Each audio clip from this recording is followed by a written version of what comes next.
So hello everyone, welcome to my presentation. My name is Fabio. I'm from ETH in Zurich. I'm a PhD student in computer science and I'm working in the computer graphics lab. I should probably stay here with the microphone. I will explain to you about the pervasive gaming platform. As Peter already introduced, it is divided into three structures and I will give a few examples each. So first we have the consumer products structure, which is toy-based. It is played on, for example, on a table or in a small room.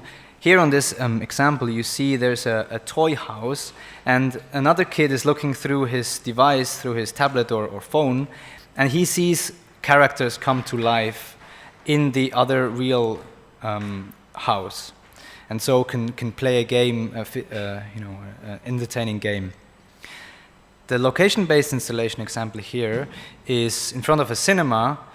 This could be a poster of, let's say, Iron Man here, and when you point your tablet at Iron Man, he comes to life and he maybe speaks to you or he tells you, go watch this movie. And the citywide gaming scenario is the last one, the one we're actually working right now. Here we want to target multiple people playing at the same time in the whole city. So this would involve moving from one place to another in the city to achieve certain goals. As with the other platforms, we create these called specific enablers. These are basically software components and they allow for special effects. And if you're a game developer, it could be a student or also a professional game developer, you can use them, download them and integrate them into your game to create special effects. These enablers are already tested with, by now, over 1,500 users. Here you see from a computer graphics conference, and here you already see the first specific enablers. It's called the fast feature tracking. You see this blue, it's called a blimp. It's actually a balloon, a remote controlled balloon. It's a helicopter that can fly around. And the game here, or actually this component, can track this blue blimp in the sky, and then you can build a game around it. For example, the game they played here is Sky Wars. This means wherever the blue blimp is, there will be evil red spaceships spawned. Let me play the video. And then when you have an iPhone, you can just go to the store, download the game, point at the blue blimp, and then you control the blue ships, and you have to fire at the red ships to destroy them. This will look about like this.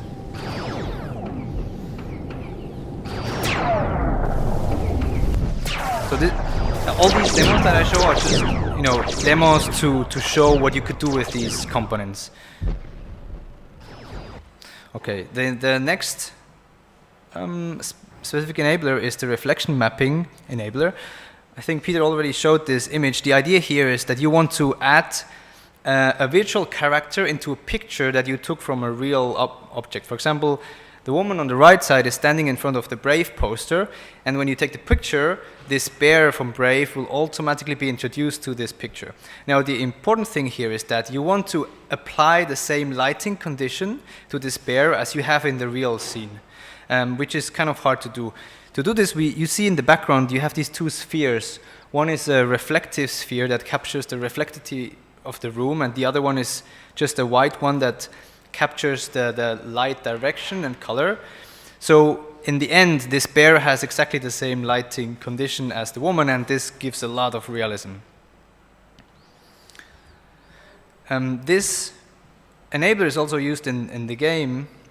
In this game, the Augmented Resistance game, you can also play at our booth. You see this little sphere here in the middle captures the light. You can see now he's moving the light, and you can see how the light also changes in the virtual scene. In the same game, we also have the leaderboard enabler, which is a very simple enabler but very powerful because it's really a small piece of code that you can add to your game, and then you have a high score that you can see also online, and everyone who plays your game can submit a high score, and then this basically allows everyone to compete with each other. This enabler is a synchronization enabler. It means that for all multiplayer games, you have to synchronize your game content, for example, characters. This is the spider demo. You can also play it in our booth. And here you have the same spider for all players at the same time, physically correct, simulated by a server. But then every player can fire rockets at the spider from wherever he's standing. And so here the trick is you want to synchronize all the rockets among all players. This is a new demo we're working on now. It's called the dragon demo. It's a dragon. You can fly this dragon by, you can see it in the right, you just connect, you can move your hands to steer and to flap the wings. And here we will also integrate the synchronization enabler so multiple players can play at the same time. So this is an example. Maybe there's a game studio who has already this game and it's working, but it wants to add some functionality like multiplayer. Then they can just go to this to the website, download our enabler, and more or less plug it in. This enabler is also about reality.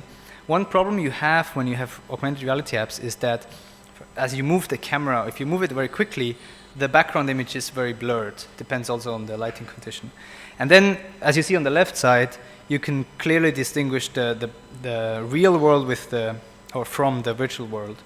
And so what we do here is we analyze the image and we apply the same blur to these virtual characters, so they blend a lot better to the background. As Dirk already mentioned, all our code is on GitHub. It's open source, MIT license. We have lots of documentation on how to use these components and how to integrate them. Just recently we organized a hackathon in Zurich, and there were 2 others, one in Barcelona and one at NEM. Total of 100 developers, and this was a great opportunity for us to have students and professional game developers test our code.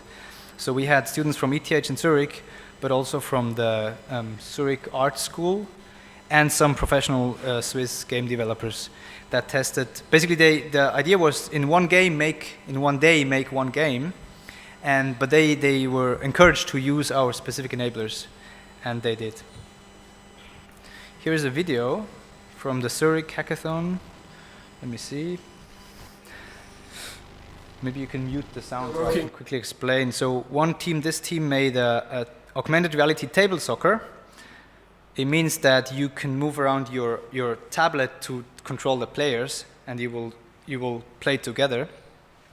Of course, I have to say, at the hackathon, you cannot make a huge, polished, nice game, but it's very interesting to just make a prototype and see how it reacts, how player can play with it. This team made a cat. It's a virtual pet. So this cat you have to feed with a marker. You can see you can move the marker to feed her, or you can add another marker which represents a ball, and you can play with her.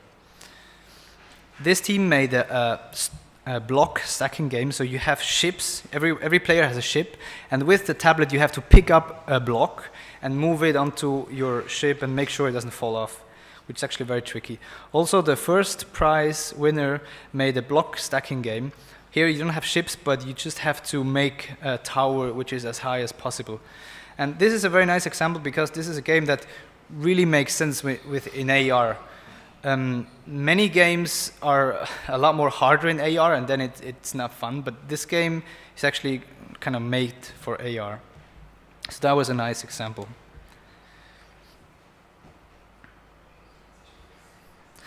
This again, the games. And yes, so we have another competition right now, the Dare to be Digital. It's an online competition this time, and you can still register or submit. And yes, so now we're targeting citywide games. We have, actually I have a few students working on demonstration projects. Citywide gaming means, you have to play throughout the whole city. For example, you can imagine a treasure hunt. You have to go to some part of the city. There you get new clues, which lead you to another part of the city. And so multiple people can play together the same game and have to walk around. That's it. Here are some more logos and links. Thank you for your attention.